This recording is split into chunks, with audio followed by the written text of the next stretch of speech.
快跑！不要管我们，你打不过他们的。不要恋战，咱们也赶紧撤。想跑没那么容易。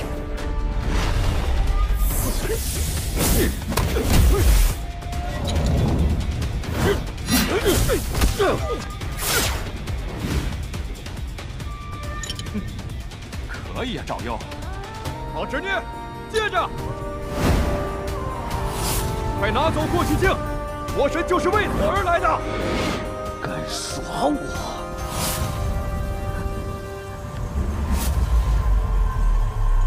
过去镜，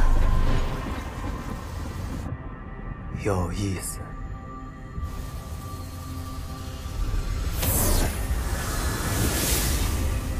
大家分头走，尽力活下来，去衡阳宗会好。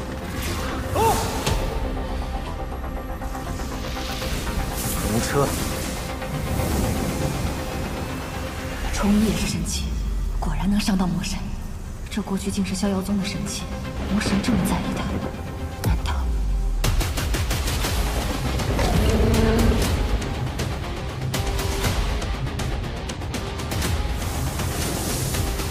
是你。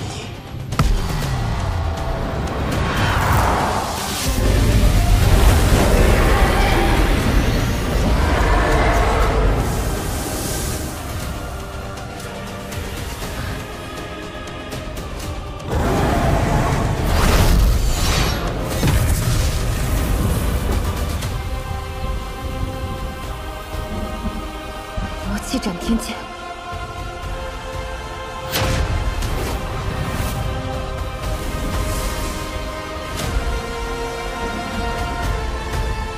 500年来，你是第一个伤到吾的人，配得上死在吾的斩天剑之下。仙子，快把吾的过去镜归还给吾。过去镜是仙门之物，你若想拿，不如杀了我。今日，本尊便要杀绝仙门，叫这3界4周从此再无一根仙骨。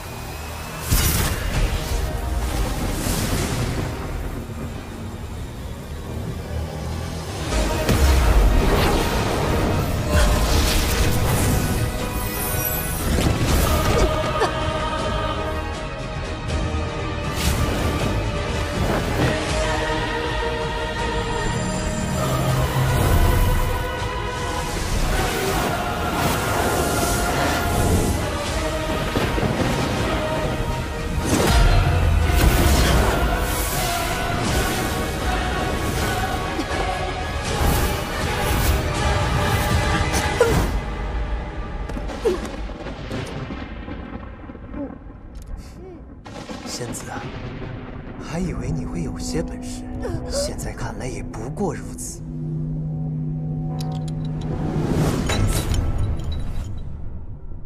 过去镜，爹爹，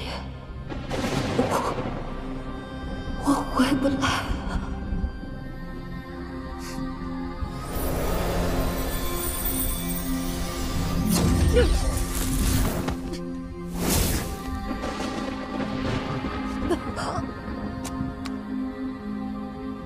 你没心的是什么？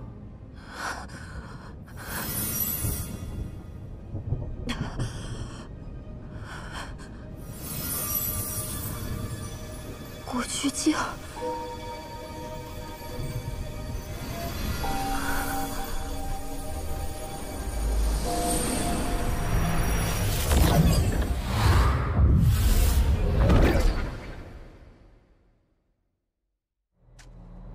这是我的血，竟然打开了过去镜。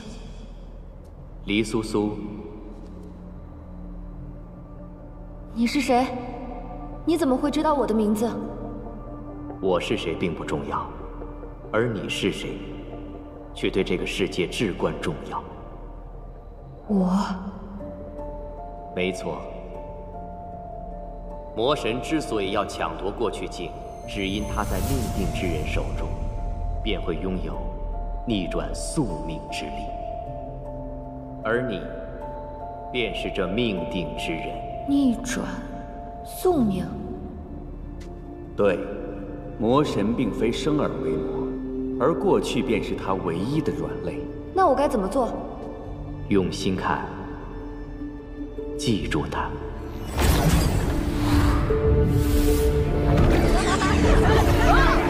蛇狗叫啊！哎，说话呀！澹台烬呀！痒巴了你！跟你说话呢，说话！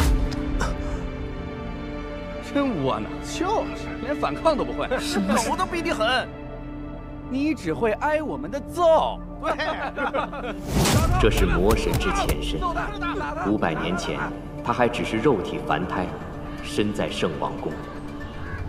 但身为魔胎，已在为魔神复苏积蓄力量。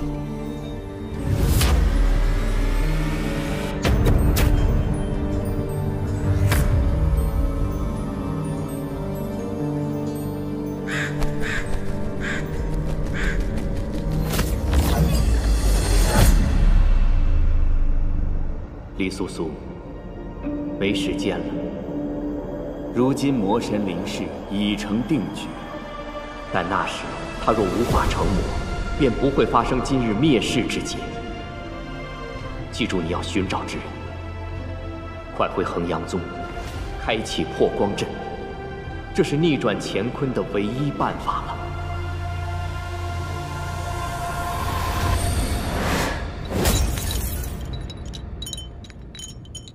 如今的魔神已不可被战胜，只要回到他成魔之前，这便是唯一的奇迹了。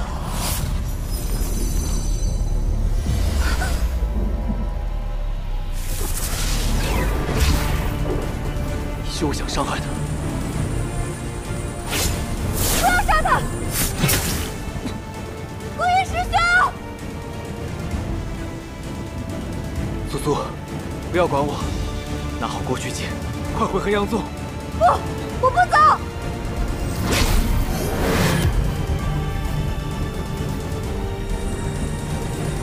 我不会让你抓住他的，魔神，你怕死吗？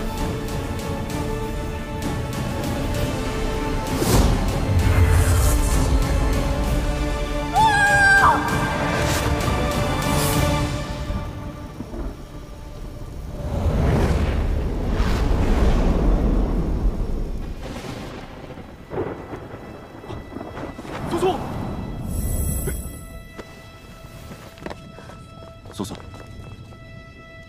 怎么就你回来了？季无呢？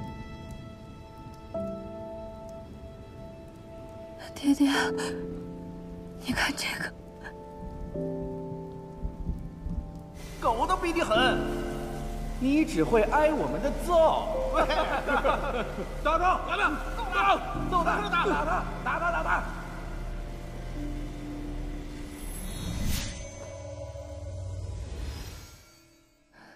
镜子碎了，只能看到这些。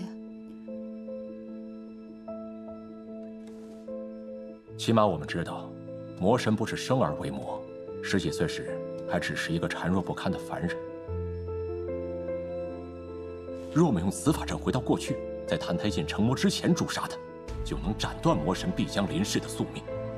爹爹，让我去吧。你？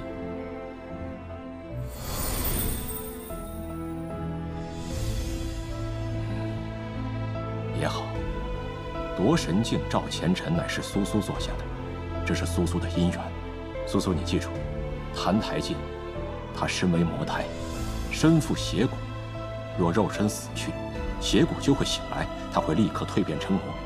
所以你要找到办法，先毁掉他的邪骨，才能彻底杀掉他。宗门不绝，结界不破，且战！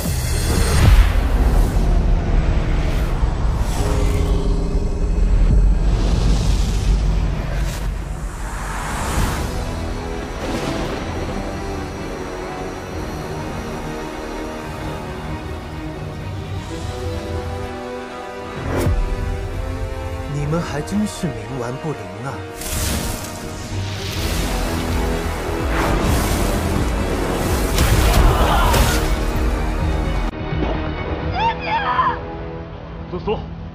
来不及了，你必须马上回去，回去才是唯一的转机。我会将你送回500年前的圣国，记住，无论看到什么都不要回头，4州3界就靠你了，明白吗？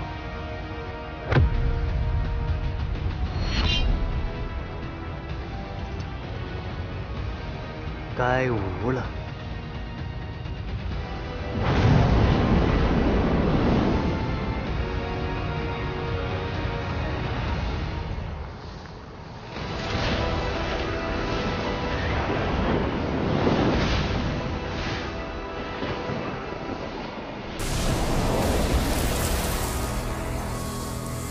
屠神弩。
天怎么是蓝色的了？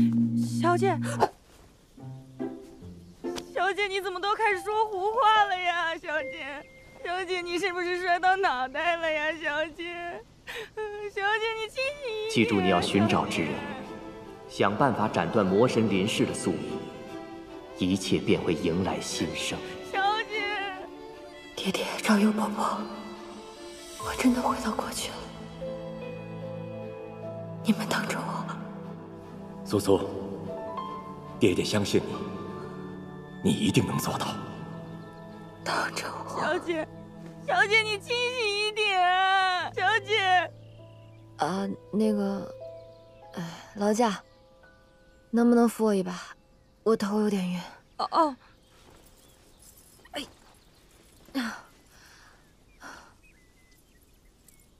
先得搞明白眼下是个什么情况。那个，你叫什么名字？小姐，我是春桃啊！你果真摔坏脑袋了，回府被老爷知道会打死我的。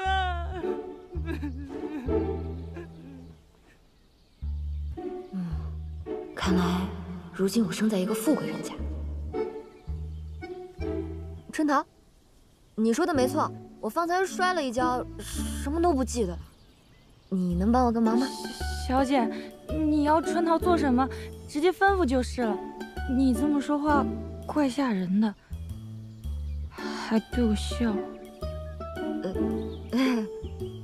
哎，春桃，你快告诉我，我姓甚名谁，父母何人？小姐您姓叶，贵名惜物，是咱们将军府嫡生的2小姐啊。哦，我想起来了。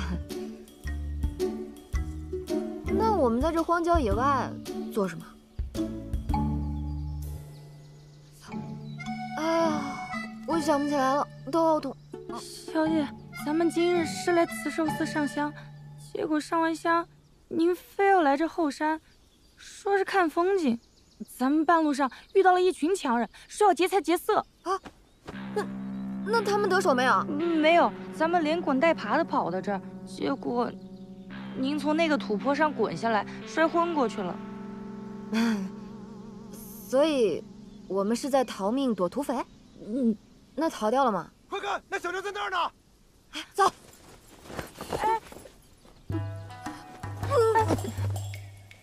糟了，这凡人之躯飞不起来。小姐，你做什么啊？没事，脚麻了，跺2下。跑！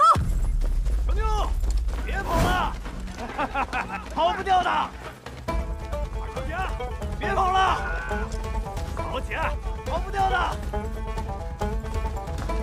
你快找个地方躲起来。好。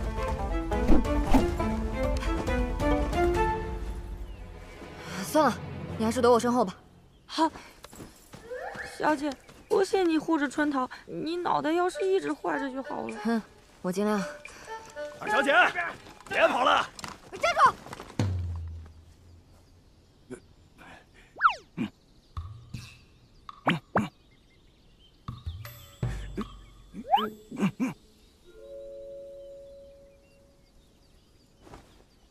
老实交代，是谁派你们来谋害我的？我可以饶你们一命。小姐，你为什么这么问啊？方才他叫我叶二小姐，分明是知道我是叶将军府的嫡女。山野匪类便是想劫财劫色，也该掂量下斤两吧。小姐，你摔过脑袋之后变得好聪明啊！所以，你们是准备顽抗到底了？兄弟们，给我抓住他！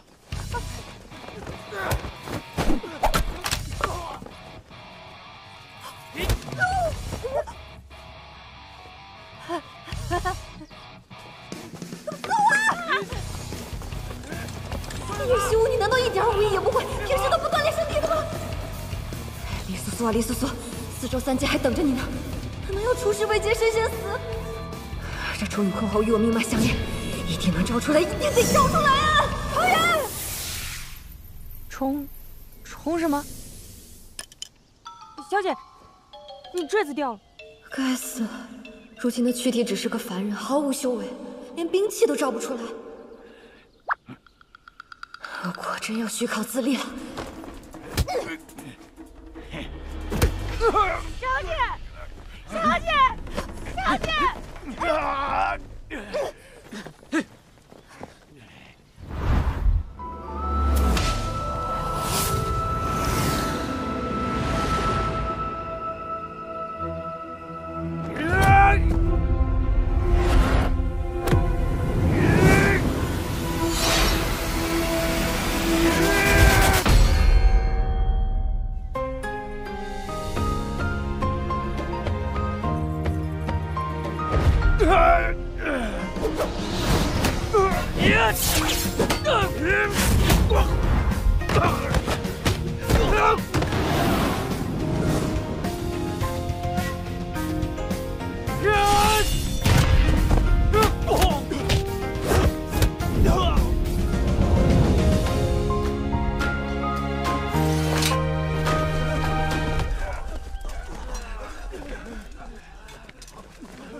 师兄，大师兄，二小姐请自重。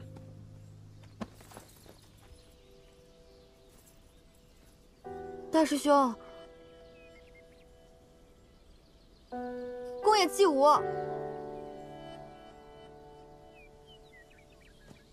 你叫我什么？殿下，殿下，殿下，您没事吧？叶二小姐，怎么又是你？他不是大师兄。六殿下，我家小姐今日摔坏了脑袋，有点糊涂，您千万见谅。二小姐，不要再做戏了。我萧凌此生独钟叶冰裳一人，绝不会对你有意。方才救你，也只是出于道义，请你好自为之。到此。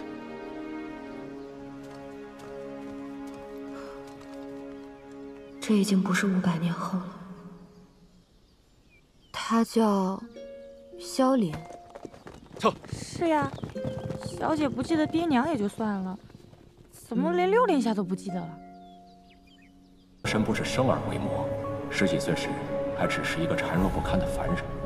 看来过去镜中的那个神君说的果然没错，这个澹台烬还只是肉体凡胎一具。不如现在就去会会这个未成气候的魔神。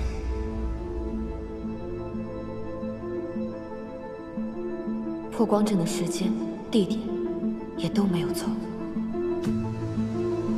这么容易就找到他，看来老天都在帮我。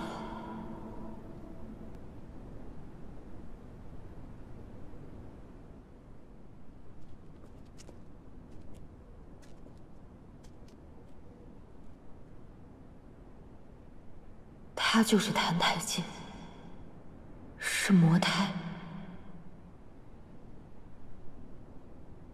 他看起来好虚弱，他真的会变魔神吗？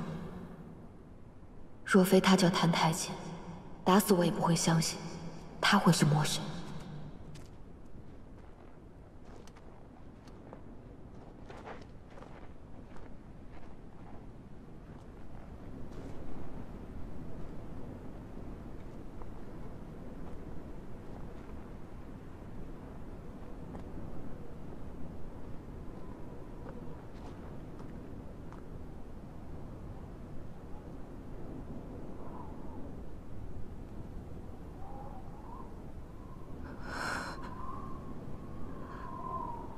你，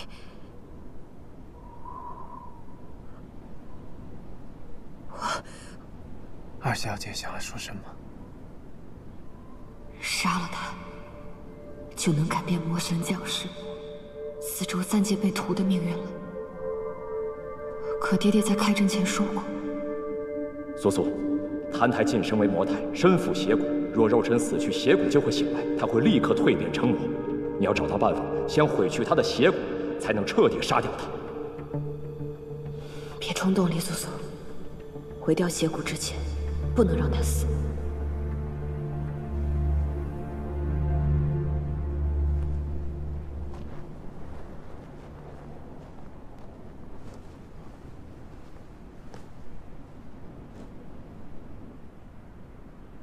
可是邪骨在哪儿呢？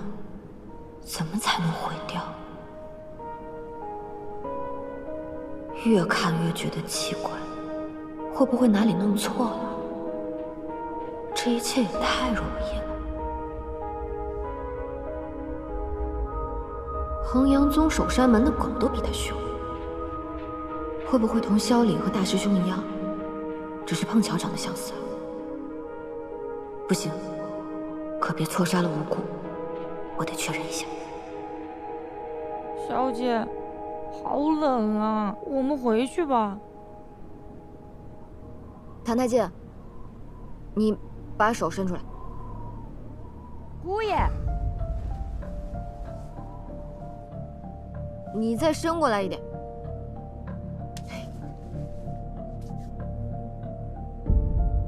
澹台烬，你掐我一下试试。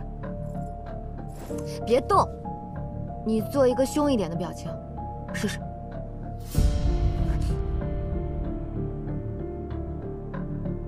二小姐，你要发便发，又何必戏弄我呢？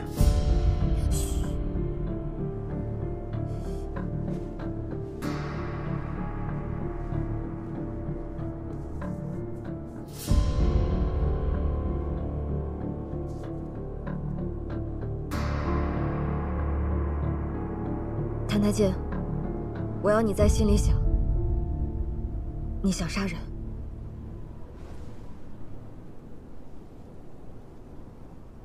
你想杀了我。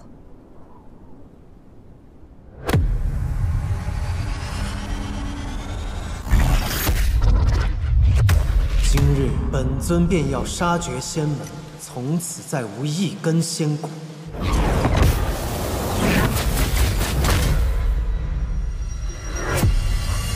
是他，小姐，小姐。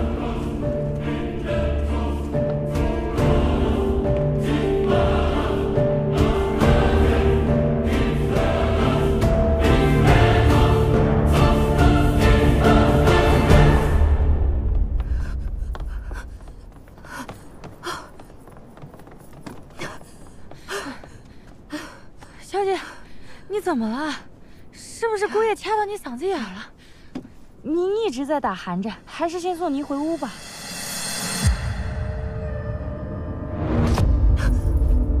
好，真的。咱们离这个人远点儿。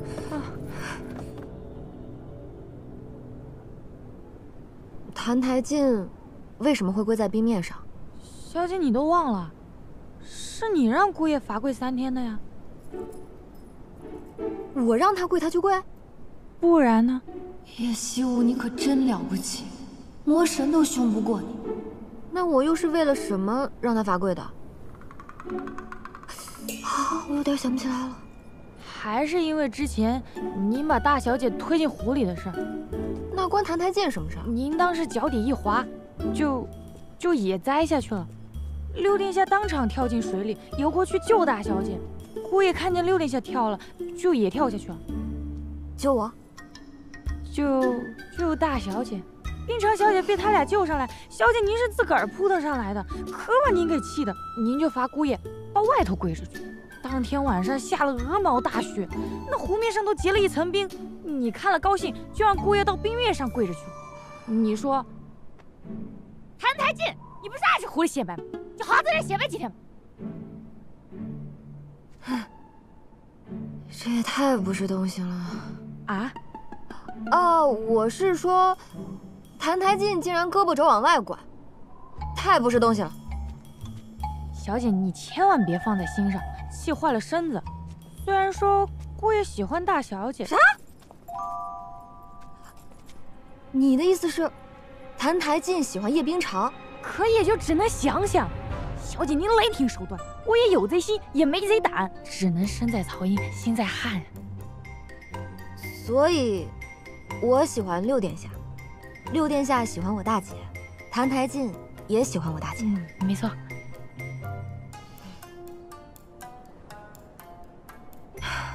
叶希武，你们两口子也太有出息了些，天天对着人家一双佳偶流口水，这日子是怎么过下去的？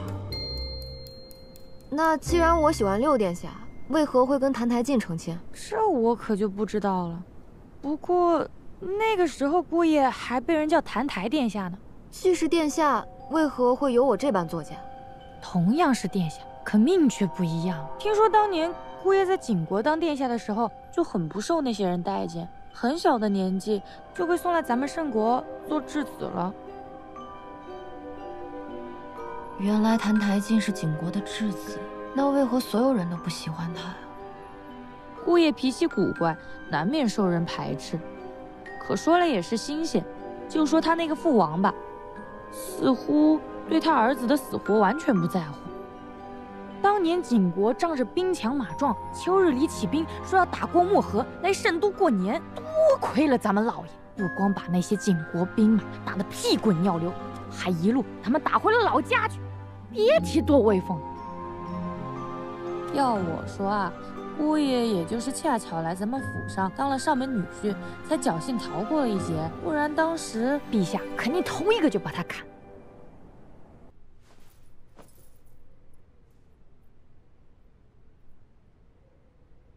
爹爹，我在这边已经安顿下来了，你们可以放心了。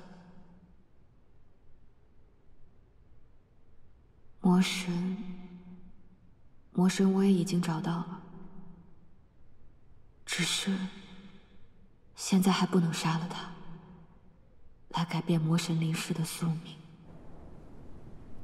不过，好在他现在还只是个柔弱的凡人。罚他在冰天雪地里跪着，先让他吃点苦头好了。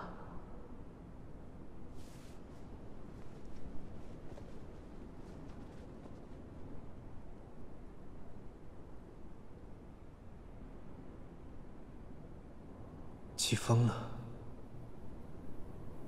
今年一定非常难熬。外面风声这么大，他不会有事吧？爹爹、昭幽伯伯、大师兄，我这么做没错吧？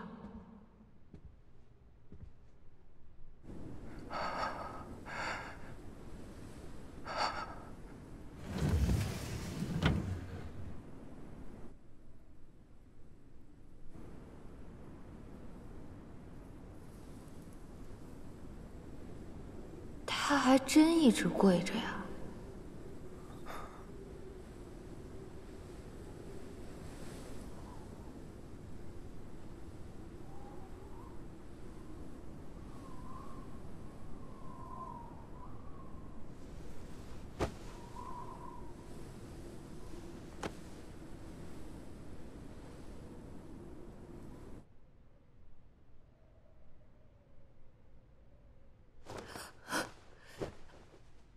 我什么时候睡着的？小姐，你醒了。昨夜那大风吹得跟狼嚎一样，您睡得可还安稳？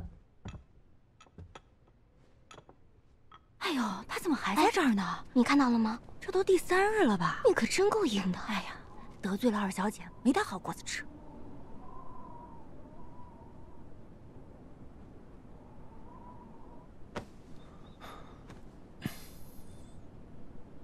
肯定是装的，这里每个人都那么讨厌他，他要是不装的可怜一点，日子会更不好过。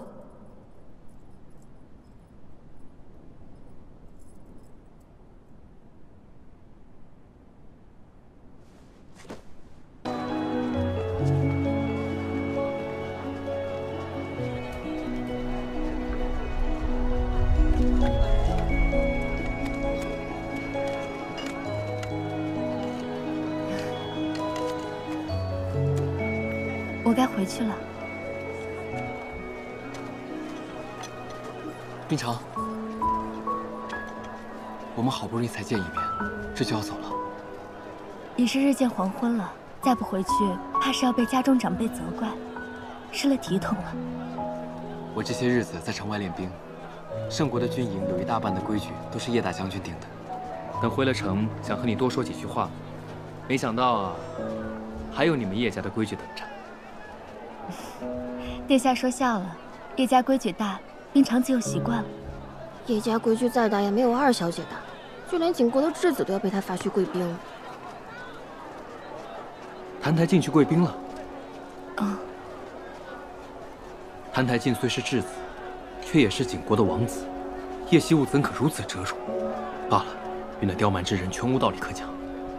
你坠湖之后身体还未大好，今日早些回去休息吧。也罢，那我就先回去休息了。你那个恶毒的夫人，已经罚你跪在这里4日了。这样下去，你真的会死的。他是真心要置你于死地，难道你看不出来吗？二小姐，二小姐，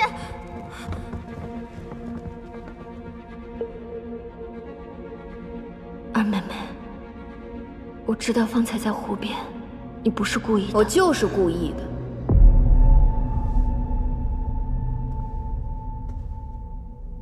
大姐，今日六殿下来看你，你打扮的花枝招展的，没想到现在却变成了落汤鸡，感觉如何呀？二妹妹，我平日和你无冤无仇，何必苦苦相逼呢？这话你和六殿下去说吧。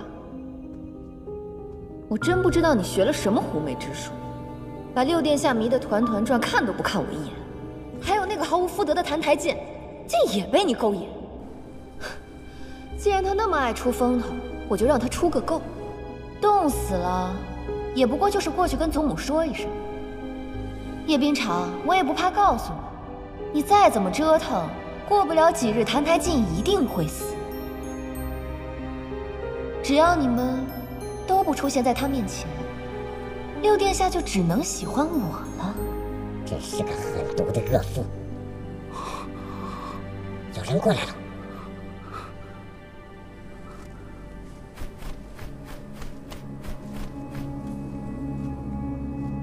这府里怎么总是乌鸦飞来飞去的？真是晦气。好像姑爷来了以后就一直这样。太阳又落山了，这天寒地冻的，再跪下去，他可能真的活不过今晚了。他是死不足惜，可是如若血骨复苏，麻烦就大了。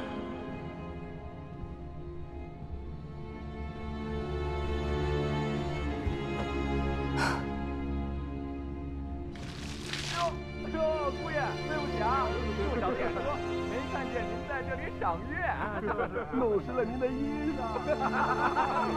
走。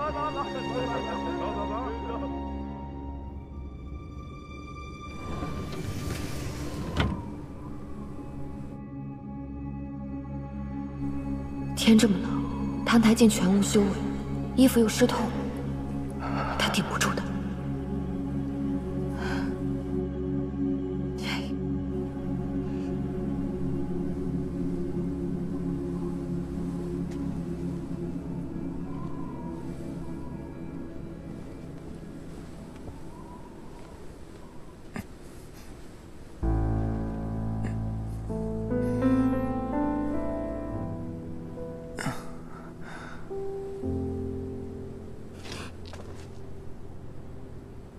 二小姐，天寒地冻，请回吧。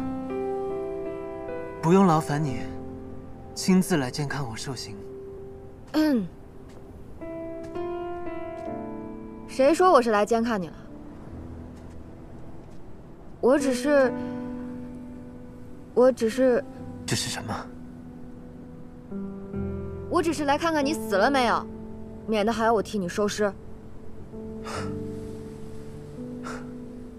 我便是死了，又何劳二小姐亲自来为我收尸？这世上想要看到我横死的人，多如过江之鲫，说不定到时候会成群结队的来向你登门道贺呢。你以为你这么说，我就会可怜你了？可怜我？不行，小魔神已经冻蔫了。再这样真的会死。算了，以后有你报应的。这斗篷难看死了，我不要了，送你了。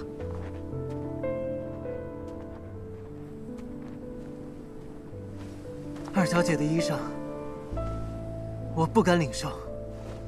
若是二小姐不喜欢了，明日叫春桃拿去扔了便是。你。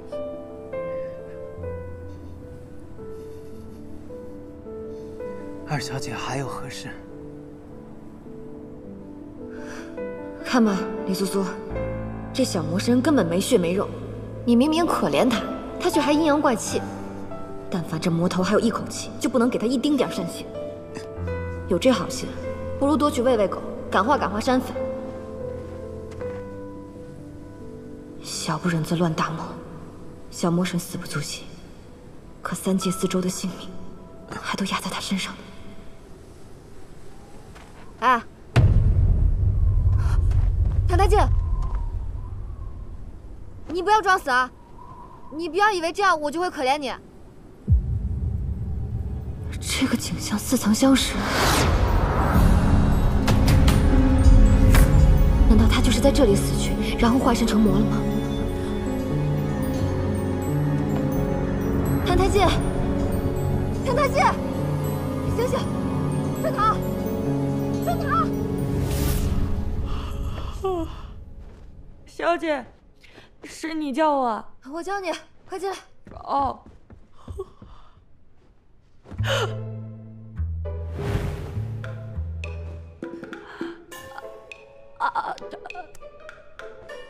小姐，是你没醒还是我没醒啊？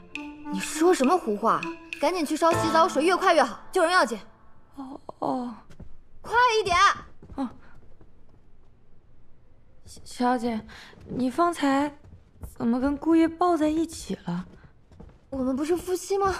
那人间的夫妻不是理所应当同床共枕的吗？人间？快看看洗澡水烫不烫？哦，好。小姐，水不烫了。春桃，你先回去休息吧。好的，小姐。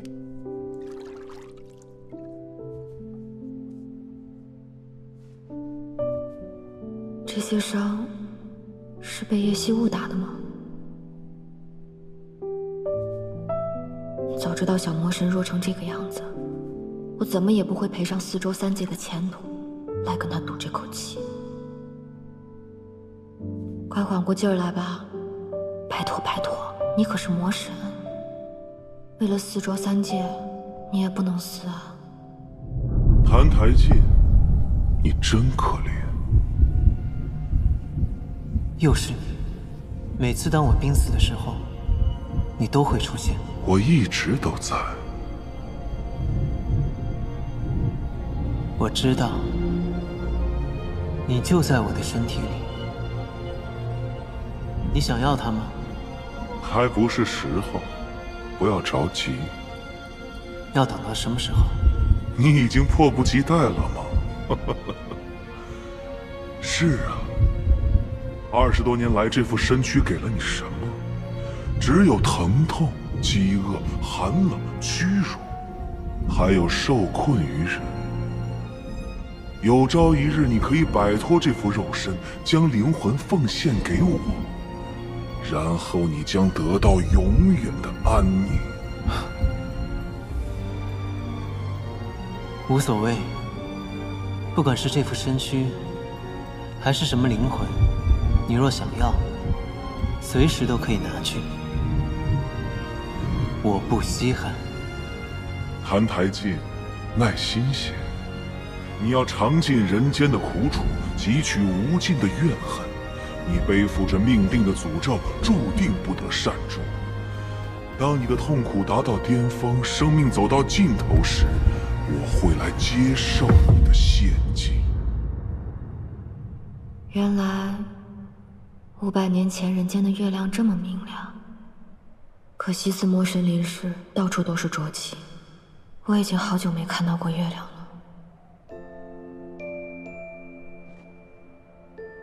生为魔胎，身负邪骨。这邪骨究竟生在何处，长什么样子啊？究竟哪一根才是邪骨？没摸出哪块骨头有什么不同啊？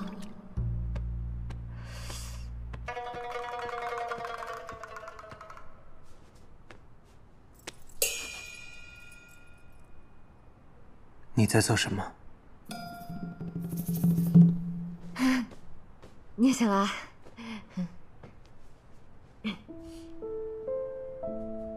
叶惜雾，你又在玩什么花样？你管我玩什么花样？你既然醒了，就赶紧起来穿衣服，别泡在水里面装死。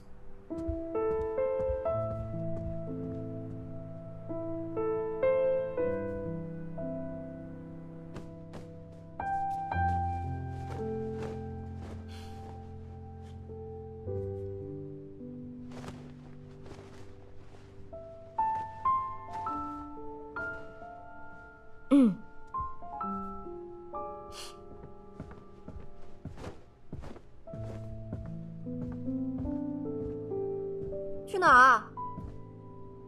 去湖面，还没有天亮。哎，你不能去！你给我站住！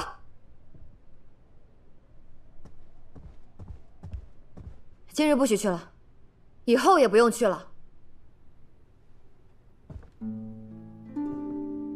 为什么？你是我的人，天天跪在外面人来人往的，不是丢我的脸吗？那真是抱歉了。我累了，我要睡了，你不要跟我说话了。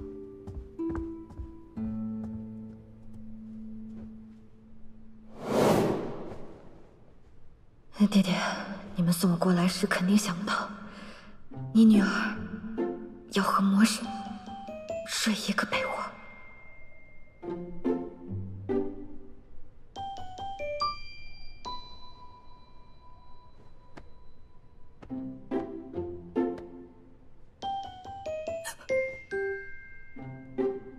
你站着干什么？快点做，做完我也要睡觉了。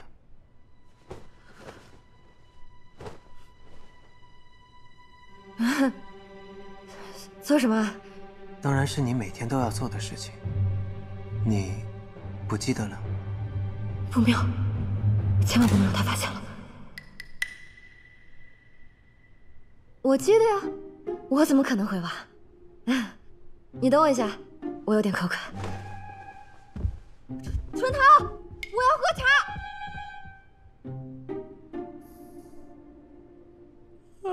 春桃，你快告诉我每天晚上和谭台烬都要做的是什么事情？打他呀！啊？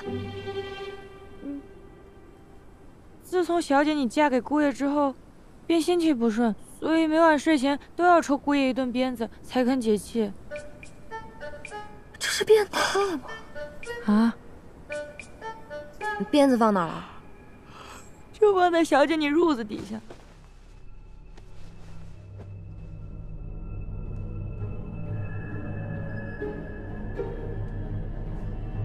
要抽多少下？这可说不准，看小姐你心情吧。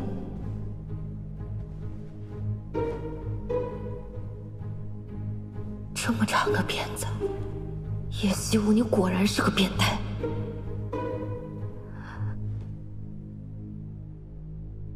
李素素，你从前斩妖除邪，眼睛都不眨，抽鞭子有什么下不去手的？这一鞭，你且替500年后的魔神受着。魔神，这都是你应得的。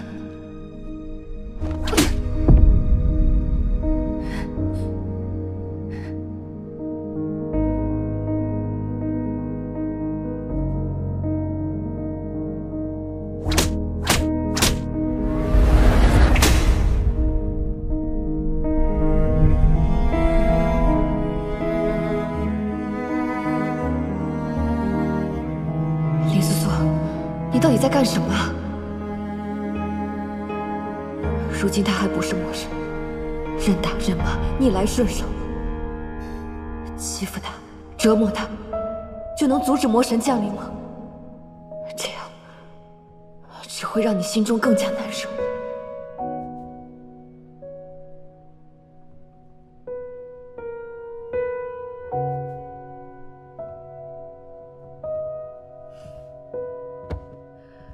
我累了，今日打不动了，睡觉吧。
谭台烬，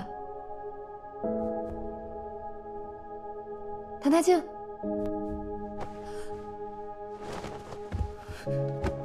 谭台烬，谭台烬，谭台烬！好的，糟了，冰天雪地里跪了4日，还挨了那么多鞭子，凡人之躯怎么吃得消啊？林素素啊，林素素，这回你可闯大祸了！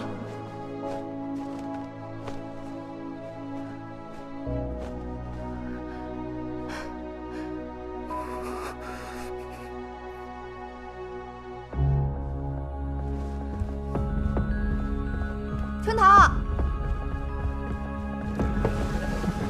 春桃，春桃，你睡了吗？春桃，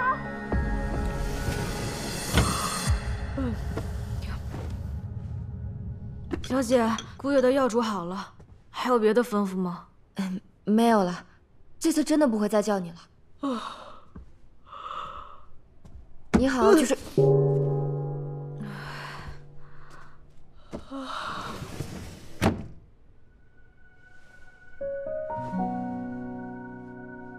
谭台烬，谭台烬，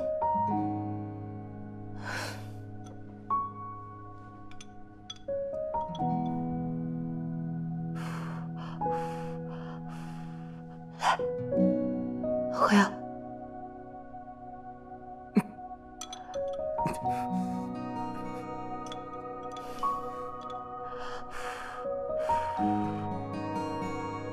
啊。 小魔神已经烧迷糊了，也不知道这人间的草药管不管用。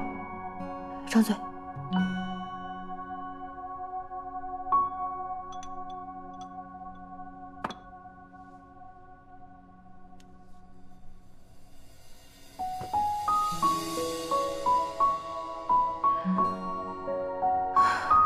怎么还这么烫？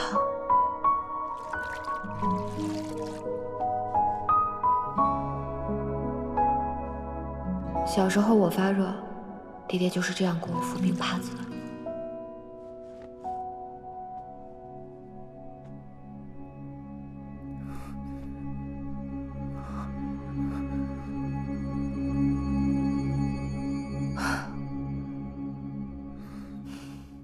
你终于醒了，我就知道这招肯定管用。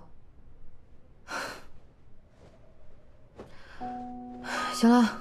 你好好休息吧，我去睡了。啊，我真是欠你的。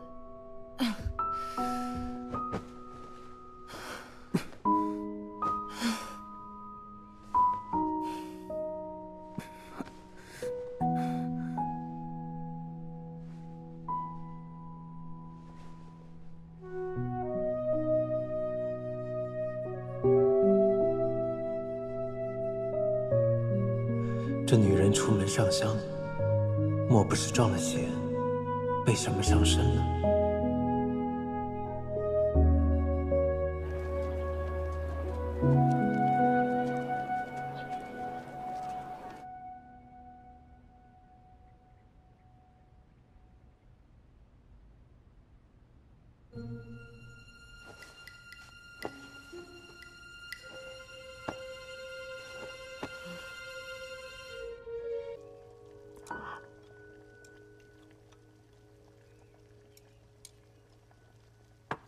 谭台烬人呢？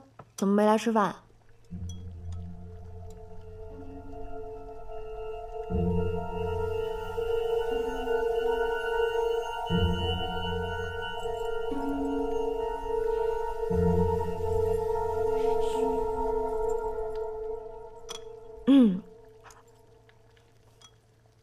哎，你还真当自己是主子了？你总不能天天只吃饭，不干活吧？就是啊，不能不干活呀。怎么？哼！哎，你看啊，我们哥几个辛苦了一下午，那还有一大堆主子们用过的碗筷没刷呢。我看您成日里清闲无事，劳您大驾，去把那些碗筷洗刷干净，再吃饭，怎么样？就是啊，等您大家了啊，姑爷。姑爷请吧。哎，去吧，那就辛苦姑爷了。来，兄弟们，吃饭！哎，来吃饭啊！来，帮我吃。哎，我给我，哎，给你，好，给我，哎，给你。所以谭台烬自从入府，从未和我们一起用过饭，都是在厨房和下人一起。是啊，小姐那么烦他，哪还有胃口吃得进饭啊？不过我听说姑爷平日里也不大能吃饱，下人们都是看人眼色行事的。小姐你平日里怎么做，他们就跟着怎么做。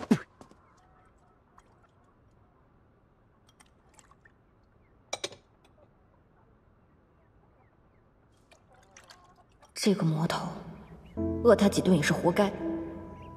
可整日里躲得远远的，我怎么盯得住他？厨房在哪？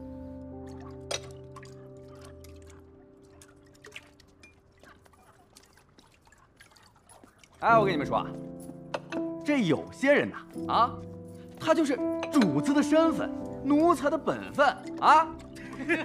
就是啊，那叫啥来着？贵人见命啊！贵人见命，过得其实啊，还不如咱哥几个呢，是吧？就是啊，咱哥几个，哎，吃饭，这个香，哎，真不错。哎，你们说，就他这种人啊，活着有什么意思呀？要我说，不如早点死了算了。叶惜吾平日里就是这样纵容下人们刁难谭台烬的。对啊，死了算了，不如死。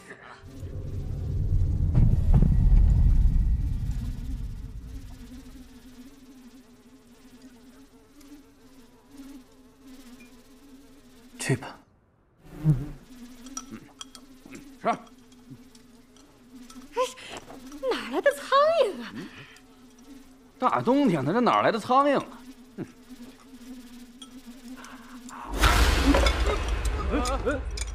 怎么了？出什么事了？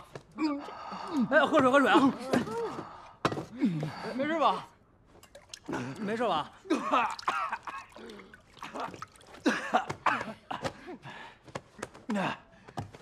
吃个苍蝇，我不吃了，你们吃。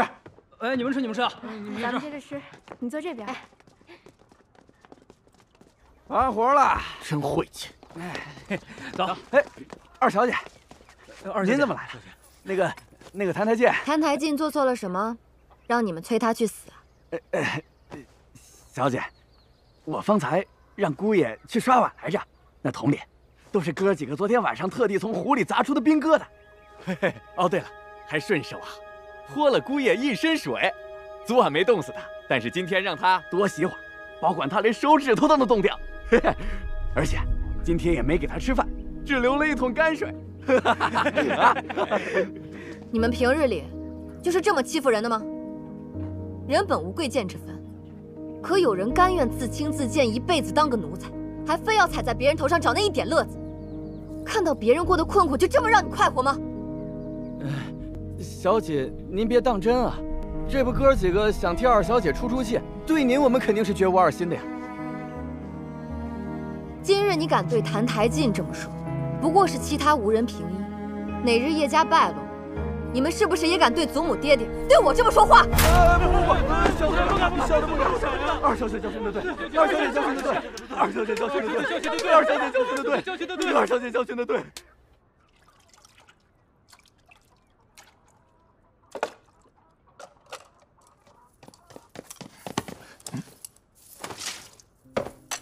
你别吃这个。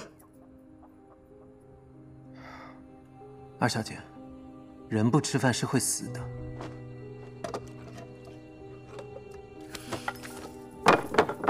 这些东西不干净，那些家丁都不知道往里面加了什么，你吃完会生病的。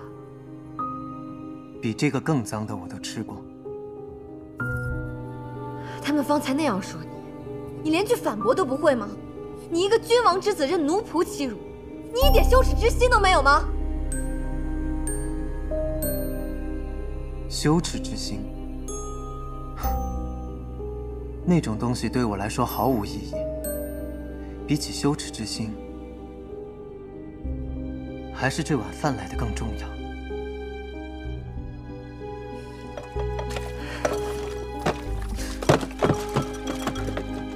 叶希雾，你给我走！没有这口饭，我可能会死，但若有了羞耻之心，我根本就活不到今日。少废话，跟我走！把这碗饭吃了，然后该干嘛干嘛去，不要整日病恹恹、瘦骨伶仃的，一个不小心就病死了。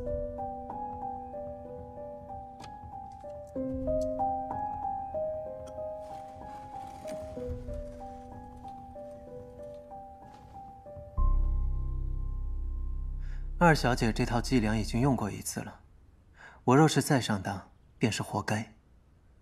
二小姐，恕不奉陪。坐下。什么伎俩？你把话说明白。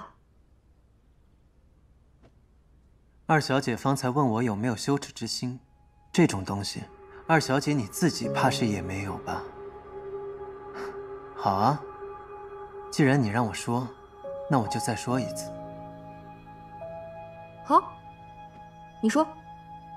半年前，七夕宫宴，你姐姐和萧凛在宫中相会，携手游园。而你呢，你却一心想要拆散他们二人，独占萧凛。不知从哪里弄来了一副名为结春蚕的迷药，准备下给冰长小姐与武殿下萧良，想叫他们二人生米煮成熟饭。可不曾想，萧良那日将我拦下。今日宫中宴饮，就连宫女和太监都能开荤，你该不会还饿着肚子吧？啊，也罢，谁让我这个人向来菩萨心肠，这点心就赠予你吧。多谢武殿下。哎呀，真是不巧哈！不知你最近听说没有？近来景圣屡有骄兵，若父王经谁提醒，想起你来，把你杀头祭旗，也不是没有可能吧？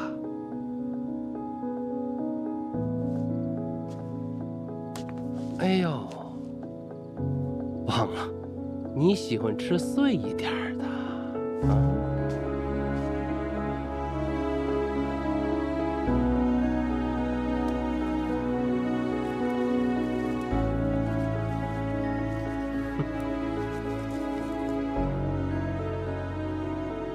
够碎吗？够了。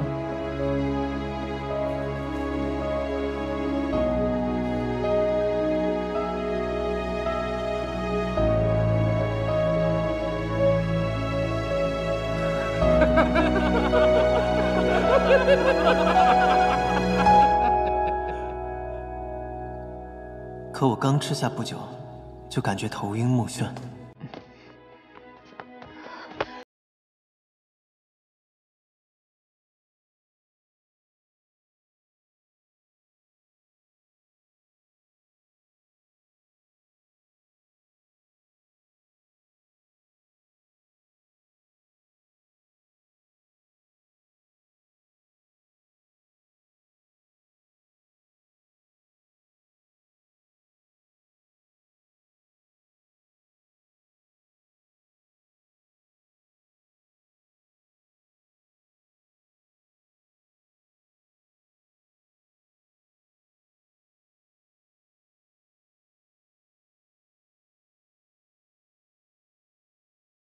大将军嫡女叶氏，景国三王子澹台烬佳偶天作，下旨赐婚，以成其美。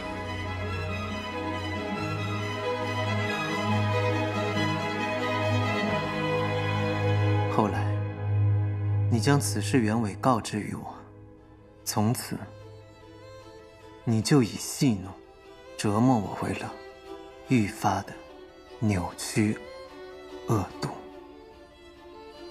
叶希雾啊，叶希雾，你都做了些什么？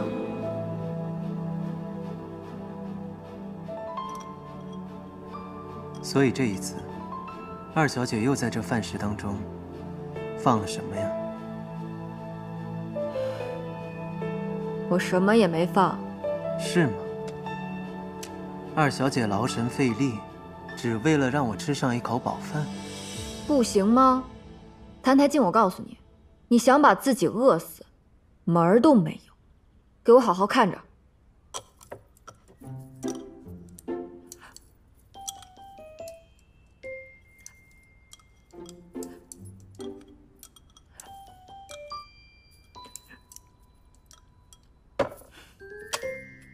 你这回满意了吧？以后一日三餐你都来这里吃，春堂会给你送饭，给你什么你就吃什么，不许再给我吃那些乱七八糟的脏东西。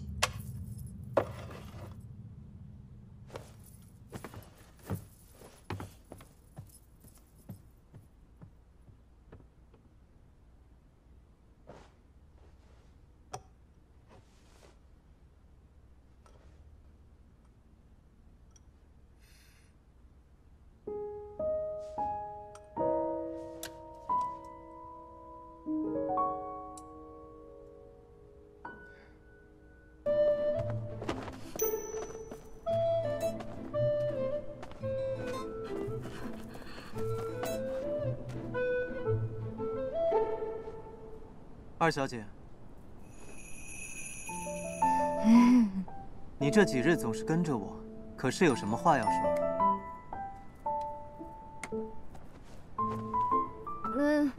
你猜对了，我这几日闲着无聊，就想找个人说说话而已。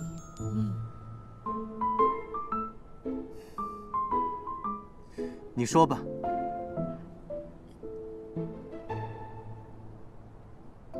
啊哈，今天天气不错嘛。好凉啊！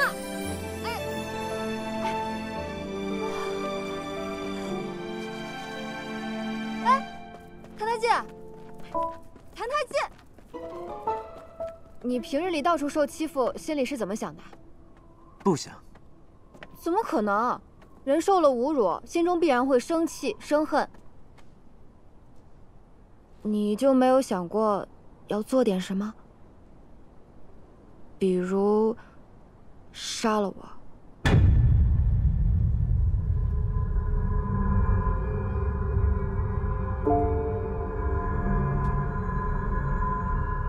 你想让我杀了你？没有，我不是这个意思。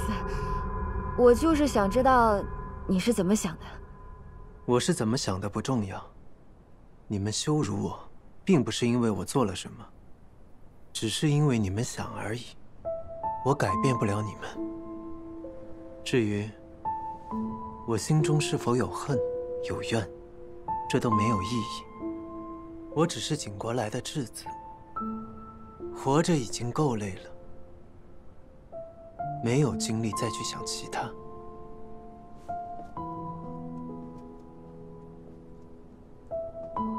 这里是500年前，小魔神的确没做什么坏事，或者说他还没来得及做坏事，反倒是别人总对他做坏事。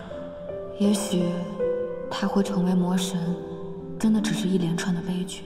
只要有一个人肯拉他一把，在乎他，关心他，他又何至于堕入魔道呢？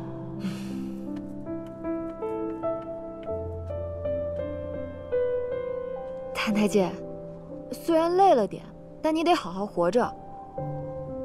你要是无聊的话，可以找我呀。人要是憋得久了，很容易憋成变态的。像你一样吗？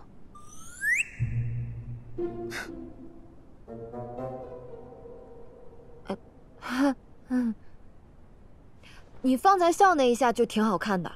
这府里上上下下这么多人，总会有人喜欢你，愿意和你搭话的。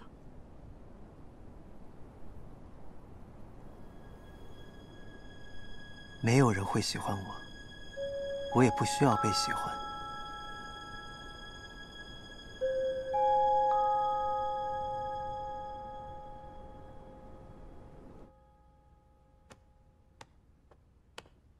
小姐，小姐，你看，我把京中的成衣店都逛了一遍，买了几件厚冬衣回来，你给姑爷挑挑。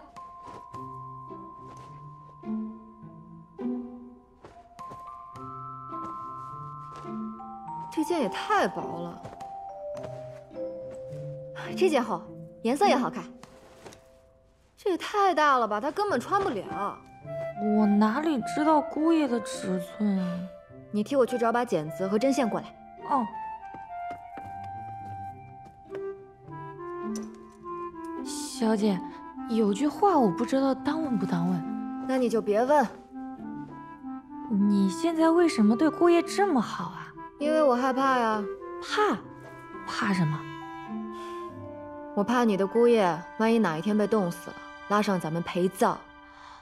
我害怕他每日被羞辱虐待，有朝一日把他逼急了，不想再做受气包了，变成穿黑袍子的大老虎啊，把咱们都吃了。大老虎为什么会穿黑袍子？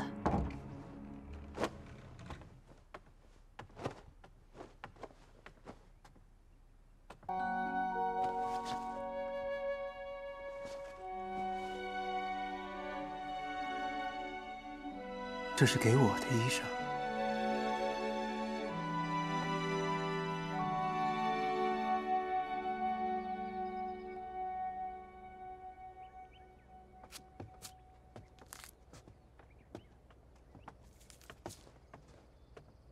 一个吃软饭的小白脸，还有钱买起新衣裳了。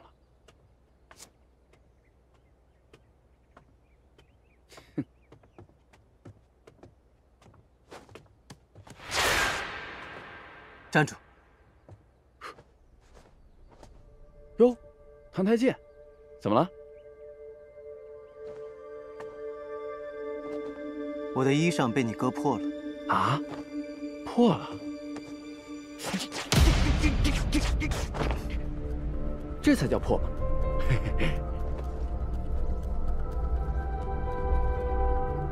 怎么还气上了？哦，是不是我二妹这几日没打你？把你脾气给养起来了，还敢瞪我？我们叶家给你锦衣玉食的日子太安生了，让你学会跟主子耍横了，信不信我现在就打你？为什么要打人？不是你拉我干嘛呀？我刚还帮你把那个小白脸的衣裳给刺破了，你看他那得瑟样。叶泽宇。掏钱！爹爹没教过你，划破别人衣裳要再赔一件吗？不是，秀你吃错药了。你给不给？不给我就去告诉爹爹。我给，给你！见死忘义！呸！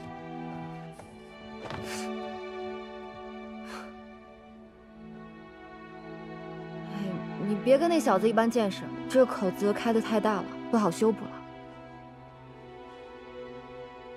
你这衣服没法再穿了，再买一件吧。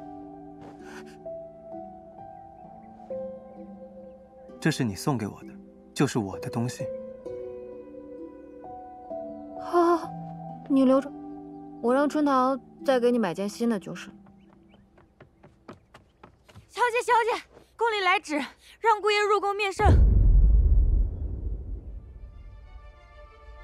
小魔神跟宫里还有来往，不行，我得跟去看看，别藏着什么猫腻。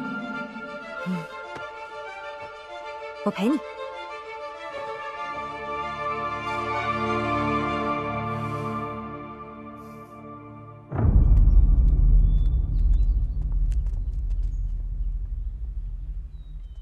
传澹台进，殿前觐见。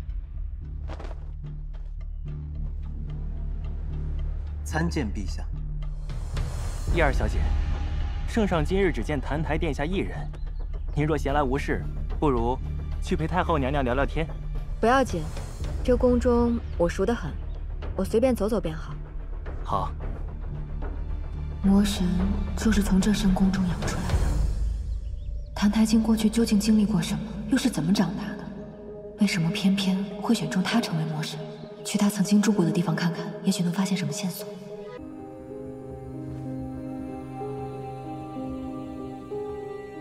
哪怕是离开皇宫，躲到叶府，他们依旧不肯放过我。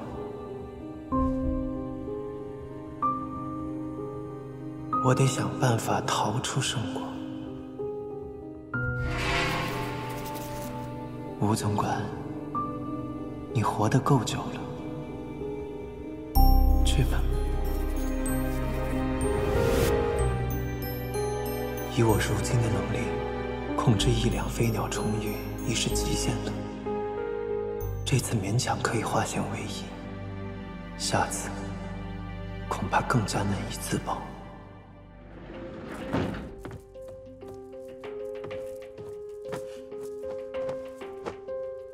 如何才算苏醒？小魔神现在没什么能力，如果是他干的，一定是什么法器符咒之类的外物。凡是想杀人，肯定会留下蛛丝马迹。二小姐，二小姐，什么都没有。二小姐有何不满？不行，我还要再炸他一下。宫里的吴总管今日暴毙，你知道吗？我听说你在出宫门前被他拦住了，他跟你说了什么？没什么。这么淡定，难道真的没鬼？从今日起，你每日睡前我要搜身。我提醒你啊，不要暗地里装神弄鬼。二小姐现在的兴趣，真是越来越有趣了。你少管我，谁知道你会不会憋着坏水，教唆那些风啊虫啊给你当替死鬼？我可不想像吴总管那样不明不白的死了。他究竟是如何察觉的？如此说来，搜身也不甚保险。不如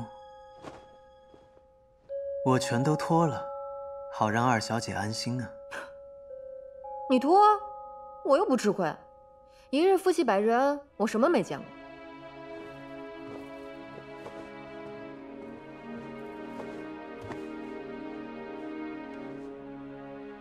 你脱啊！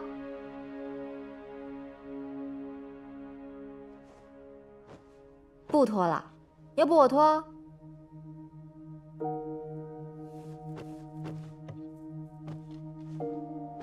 他怎么变聪明了许多？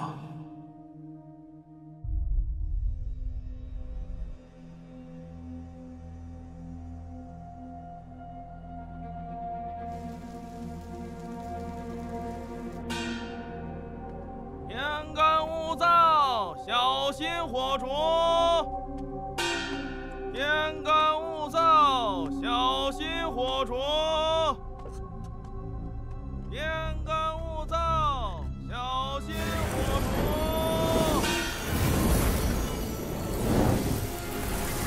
不甘、怨恨、恐惧、悔恨，就是你了！救命！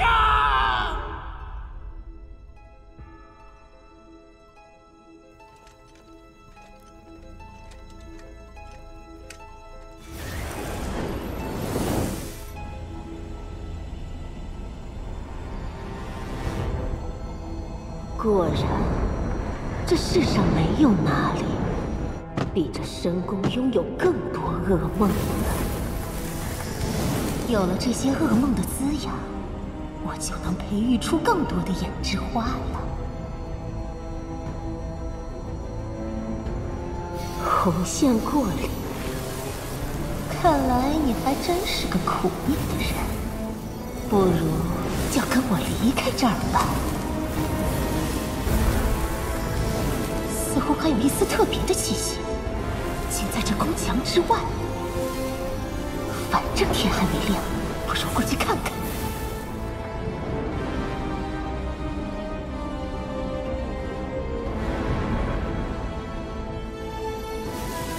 就在这里，果然不虚此行。这气息好特别。这本来就是我的，大家别走！小美人儿，你分明是人，身上却有妖的东西，真的很有意思。看来今晚收获颇丰啊！你也跟我回去吧。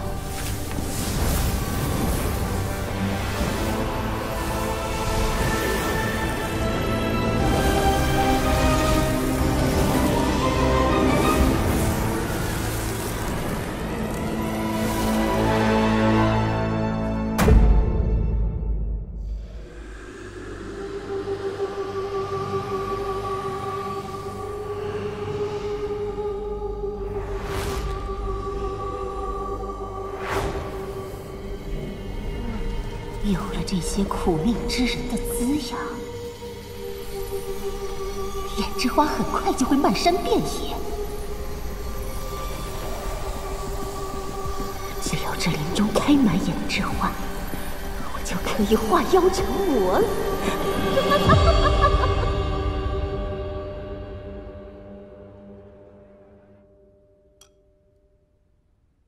京中闹妖怪。吴总管横死，究竟与小魔神有没有关系啊？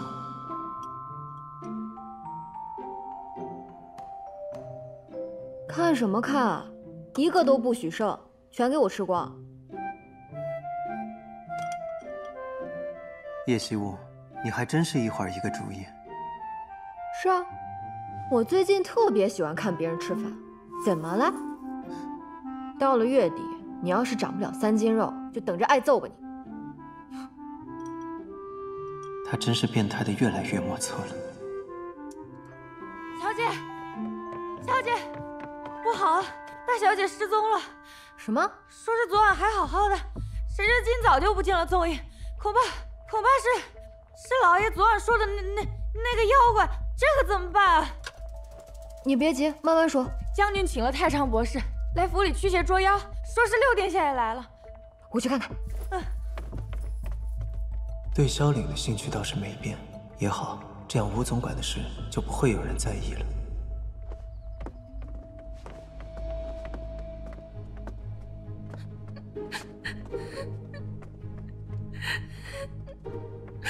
刘管家，带佳慧下去好好休息吧。是。大哥，这是谁啊？这是新上任的太常博士庞一之，听说呀是逍遥宗掌门的嫡传弟子，也是6殿下的同门师叔，最擅长施魔捉妖了。那你知不知道他师从何人啊？听说是不照山的什么清虚真人。没听说过呀，怕是赵幽伯伯的太师傅之类的吧？什么妖魔都逃不过他的探查，可一眼定乾坤。他若出手，妖魔必死无疑。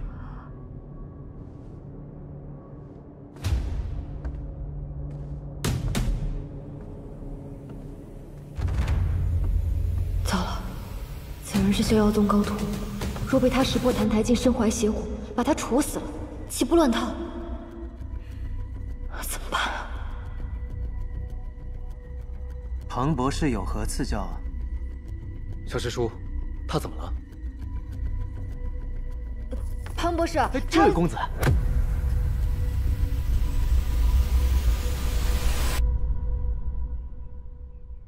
面相不错，将来要大富大贵呀！来日苟富贵，勿相忘，勿相忘啊！那就借庞博士吉言了。500年前的逍遥宗弟子考核是不是太宽松了些？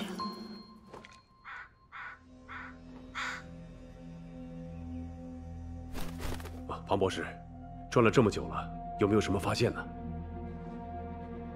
回将军，眼下虽没看出什么头绪，但好在府内的诸位应当没有什么大碍，请将军允许在下于府上布阵施法，寻找那妖物的踪迹，寻回大小姐。好，那就拜托庞博士了。你是说，那个修为不错的大妖，把人带到了南郊的半枕山中，还把这些人用来种花。对，叶冰茶和银心也都被那个大妖带走了。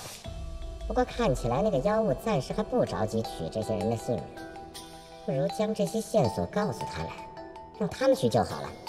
我知道了，你去看看叶希雾他们在做什么。叶希雾最近异常敏锐，他已经怀疑上我能控制鸟兽了。现在告诉他这些，无异于主动认罪罢了，何必惹祸上身呢？锁妖阵，是在这儿。下一步怎么来着？这个棋插哪儿啊？白棋属金。这儿插过了，那儿也不对。不对呀，不是这儿。这半吊子的阵法能行吗？算了，求人不如求己。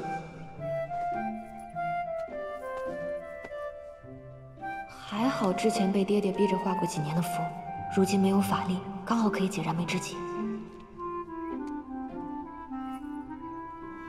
潘博士，借你几张符纸用用，反正为了大家好，相信你不会介意的。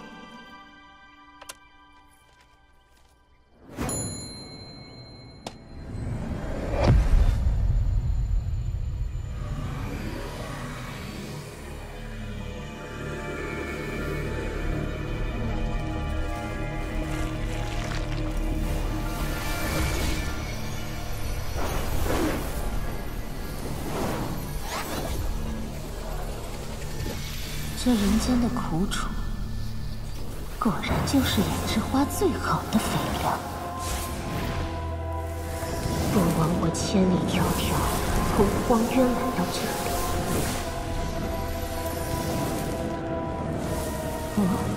这两个人不是我昨晚才带回来的吗？这么快就开出胭脂花了，我果然没有看错。让我来看看你们的经历。有什么特别之处？原来是景国的婢女，跟随质子来到了寿国。放开我，殿下！放开我！这是谁？居然有命运如此坎坷之人，人生中未曾有过一丝温暖和光亮。若用它种出胭脂花，必是世上最鲜美的极品，一定可以让我化身成魔。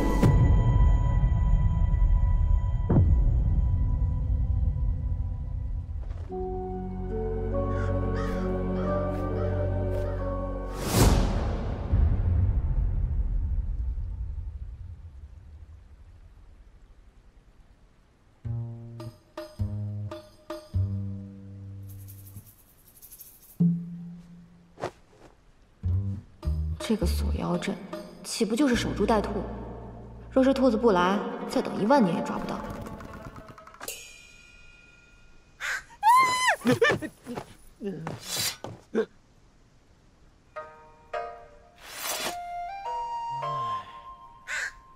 去，二小姐，没事吧？没事，我就是被刚才这只鸟吓了一跳。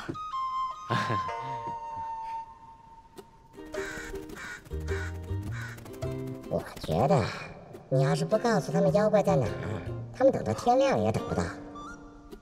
没想到，叶希雾这个女人，天不怕地不怕，却怕鸟。你离她远一些吧。好吧，这个女人平日里凶神恶煞，居然还怕我。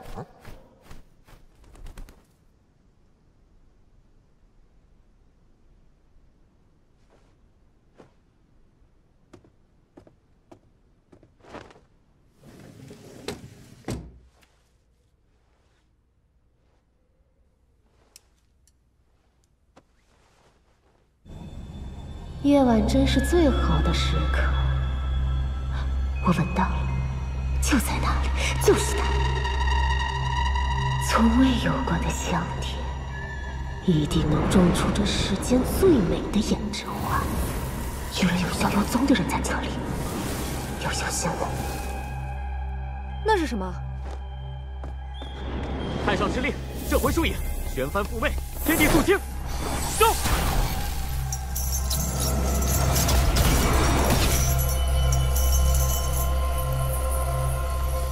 哎，六殿下，这不就抓到了吗？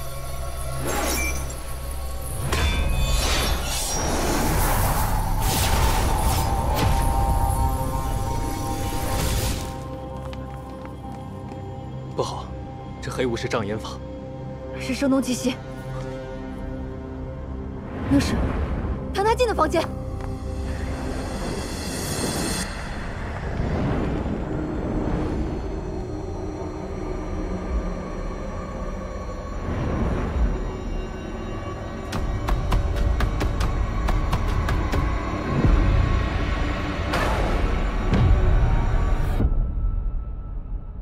这样便认不出来了。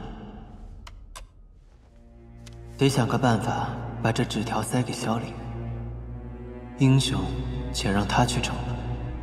我不能再引起叶虚无的怀疑了。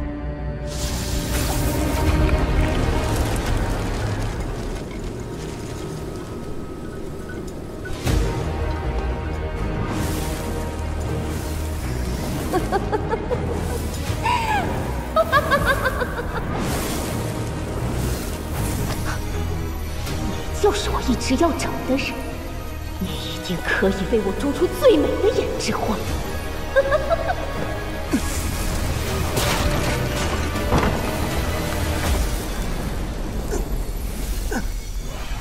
冲灵开弓，紫翼玄雷，劈！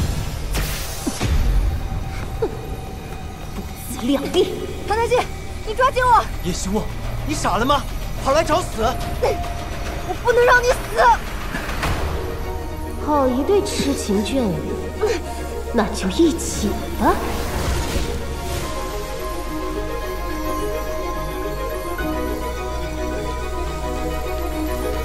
二小姐，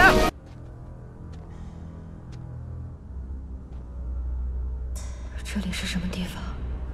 苏苏，那魔神来得如洪水猛兽，你要留下来守好山门，掌门那边由我来帮忙。什么？师兄怎么会在这里？而且我……你听我说，衡阳宗总得有人继承衣钵。衡阳宗，可是现在明明已经是……苏苏，快醒醒！已经是谭台烬已经被梦瑶杀死，魔神觉醒，你就要失败了。苏苏，快醒醒！谭台烬被梦瑶杀了。苏苏，快醒醒！谭台烬被梦瑶杀了。爹爹，师妹，快醒醒！师妹，魔神谭台烬。梦瑶，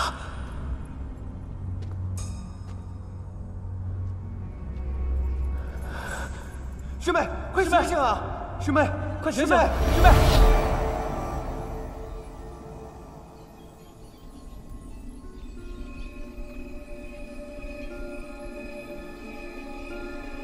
这是哪里啊？妖怪老巢，刚才的梦又是怎么回事？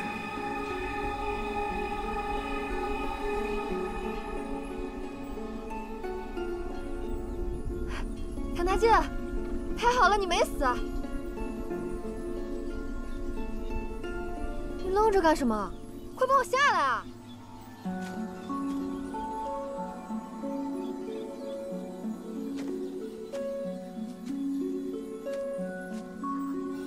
胭脂花，原来如此。胭脂花是什么？我在书中读到过。梦妖把人带回巢穴，以人心中可怕或者丑恶的记忆为种子，生出藤蔓，将他们绑缚住。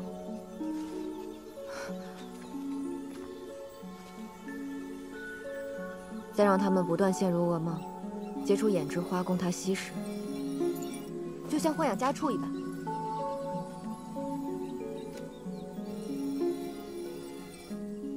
叶虚无，你读书？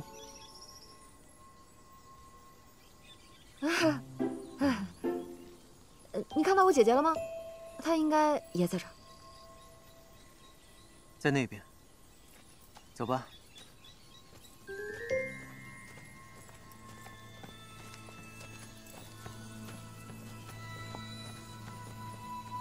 在这儿。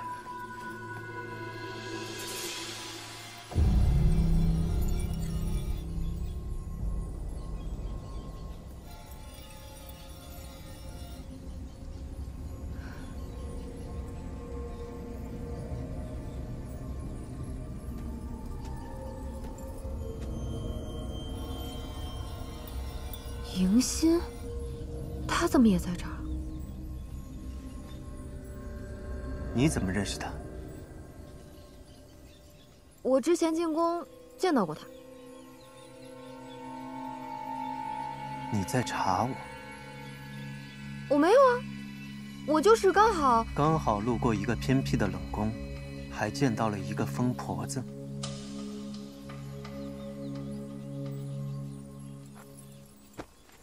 我查你怎么了？谁让你成天鬼鬼祟祟的？